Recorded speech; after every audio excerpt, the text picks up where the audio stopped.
வளர்ச்சியான ராசி இந்த கும்ப ராசி இப்ப. ஏன்னா, குரு பார்க்குது, கோடி நன்மையாக இருக்குது. சனி விலகுது. அது இன்னும் யோகம். ராசியிலே ராகு பகவான் வந்து இன்னும் வளர்ச்சி பெறார். இப்ப குரு இவங்களுக்கு அள்ளி கொடுக்க தயாராக இருக்கிறார். முதல்ல பாப்புலாரிட்டி கிடைக்க போகுதுங்க. கௌரவம் கிடைக்க போகுது.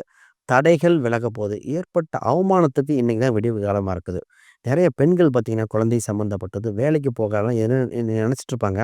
ஆனா, சரியா முடிக்க முடியல. இப்பதான் அந்த வேலை, சொத்து சுகங்கள் சேர்க்கறது உண்டு.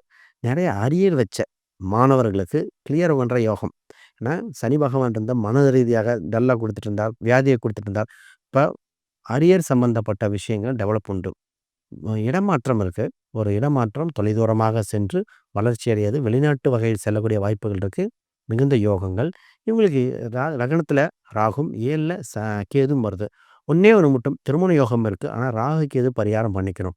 இவங்க ஒரு சில கோயில் குளங்கள் சென்று பரிகாரம் செஞ்சுட்டா, இந்த குரு வளர்ச்சி இன்னும் சூப்பரா போயிரும். அந்த குருக்கு முக்கியமாக இவங்க செய்ய வேண்டியது, மர ரீதியான கோயில்கள். மரம் இருக்கணும். அந்த மரத்துக்கு கீழ ஒரு கோயில் வழிபாடு. அதான் குறிப்பா அரச மரம்.